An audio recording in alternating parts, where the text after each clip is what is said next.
Kita harus sebagai negara ini dihargain. Saya pikir Pak Wali aja yang tidak dihargain, ternyata saya juga tidak dihargain.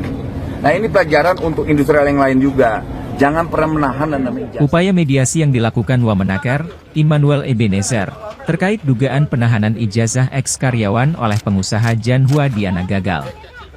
Mediasi yang berlangsung di UD Sentosa Sil, Surabaya, tak membuahkan hasil apapun. Selain gagal mediasi, Nul mengaku kecewa dengan pihak perusahaan karena tidak dihargai atas kedatangannya. Bahkan, menurutnya pemilik perusahaan enggan memberi kejelasan terkait penahanan ijazah para eks-karyawan. Ia bahkan menyatakan kesediaannya untuk membantu jika memang ada utang atau tunggakan dari pihak pekerja. Karena mediasi gagal, Nul menyerahkan kasus ini sepenuhnya kepada aparat penegak hukum. Jangan yang lain jangan masuk.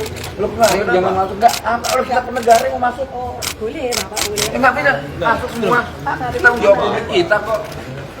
Emang mereka preman semua yang datang. Enggak. Karena tidak dihargai, kemudian ya banyak hal-hal yang janggal lah ya. Ada hal yang ditutup-tutupi, entah apa maksudnya, padahal ini hal yang sepele.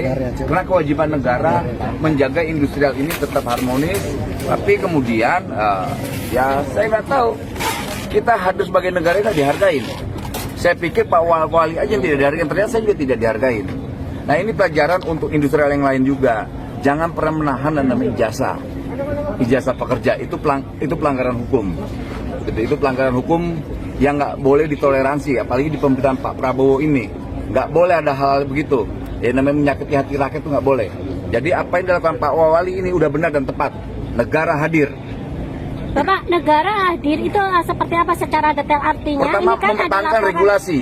Dengan kehadiran negara adalah mempertahankan regulasi yang ada. Kayak di Jawa Timur ada perda. Artinya ini harus ditindak atau bagaimana? Harus tindak dong, harus tindak, nggak bisa enggak, harus tindak. Ada desakan untuk kepolisian juga, Pak. Hukumannya adalah gini, tindakannya biarkan aparat penegak hukum kita yang melakukan tindakan hukum. Biar nanti misalnya kayak Pak Wali kan ada beberapa kawan-kawan tuh ada 31 ijazah 30 Pak. Sementara yang dikuasakan ke kami 14 orang. Penguasa hukumnya ini ada 14 orang. Artinya mau 1 atau 2 atau 3 atau 4 perusahaan tidak punya hak untuk menahan ijazah. Apalagi di Jawa Timur ini udah ada perda. Artinya sanksinya bisa sampai penutupan usaha atau bagaimana Pak ini? Kami belum sampai ke sana. Nanti kita akan kaji soal itu. Tapi yang jelas hal-hal yang terkait hak buruh terkait ijazahnya itu nggak boleh. Download Tribun X sekarang, menghadirkan lokal menjadi Indonesia.